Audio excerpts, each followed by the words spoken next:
வேலைவாய்ப்புடன் கூடிய கல்விக்கு உடனே சேருங்கள் VPMM கல்வி நிறுவனங்கள். மதுரை சித்திரை திருவிழாவில் தடம் பார்க்கும் நிகழ்விற்காக வைகை ஆற்றில் மீண்டும் எழுந்தருளிய கள்ளழகரை பெருந்திரளான பக்தர்கள் தரிசித்து வருகின்றனர். அந்த காட்சிகளை பார்க்கலாம்.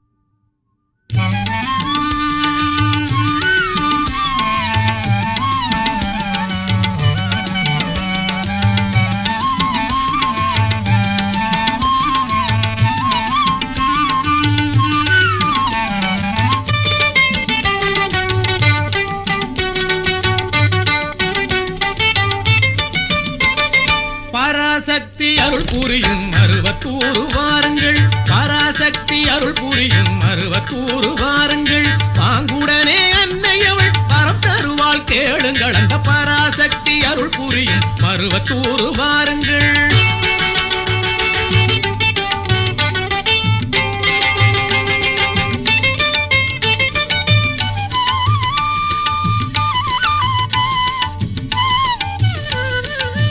மேலும் தகவல்களை செய்தியாளர் ஜான் கிறிஸ்டோபர் வழங்கிட கேட்கலாம். ஜான் கிறிஸ்டோபர், வணக்கம். கள தகவல்களை சொல்லுங்க.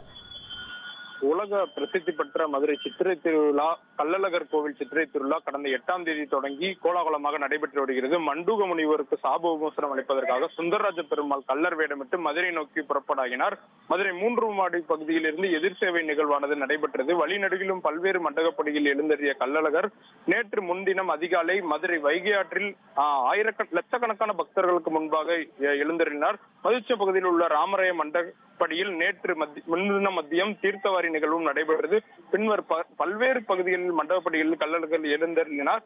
கள்ளழகரை ஆயிரக்கணக்கான பக்தர்கள் தினந்தோறும் தரிசனம் மேற்கொண்டு வந்தனர். இந்நிலையில் நேற்று காலை வண்டியூர் வீரராக பெருமாள் கோயில் எழுந்தருளிய பின்னர் நேற்று மாலை மதியம் அளவில் மதுரை வண்டியூர் தேனூர் மண்டபத்தில் மண்டூக முனிவருக்கு சாப விமோசனம் அளிக்கும் சிகர நிகழ்வானது நடைபெற்றது. இதனையடுத்து வண்டியூர் அண்ணா நகர் உள்ளிட்ட பல்வேறு மண்டபப்படிகளில் எழுந்தருளிய கள்ளழகர் நேற்று இரவு ராமராயர் மண்டபத்தில் எழுந்தருளினார். அங்கு விடிய விடிய தசாவதார அலங்காரத்தில் பக்தர்களுக்கு காட்சியளித்தார். இதனைத் தொடர்ந்து கள்ளழகர் திருமஞ்சனம் நடைபெற்றதை அடுத்து ஆனந்தராயல் பல்லாக்கில் கால் மேல் கால் போட்ட ராஜாங்க கோலத்தில் எழுந்தருளிய கள்ளழகர் மதிச்சியம் ஆழ்வார்புரம் பகுதியில் இருந்த மண்டபப்படியில் எழுந்தருளி தற்போது தடம் பார்க்கும் நிகழ்விற்காக மதுரை வைகை ஆற்றில் தங்க குதிரை வாகனத்தில் எழுந்தருளிய பகுதியான ஆழ்வார்புரம் வைகை ஆற்றில் மீண்டும் ராஜாங்க கோலத்தில் எழுந்தருளினார். இந்து அறநிலைத்துறை சார்பாக லாலா மண்டபப்படியில் எழுந்தருளிய கள்ளழகரை ஏராளமான பக்தர்கள் இங்கு திரண்டு தரிசித்து வருகின்றனர். ராஜாக அலங்காரத்தில் எழுந்தருளிய கள்ளழகரை தரிசிப்பதற்காக பல்வேறு பகுதிகளில் இந்த மதுரை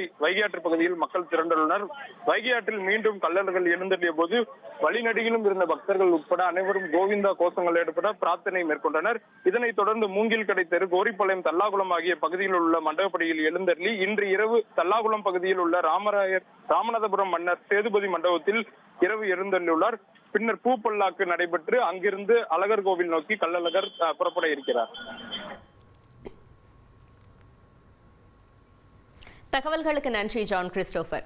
வேலைவாய்ப்புடன் கூடிய கல்விக்கு உடனே சேருங்கள் VPMM கல்வி நிறுவனங்கள்.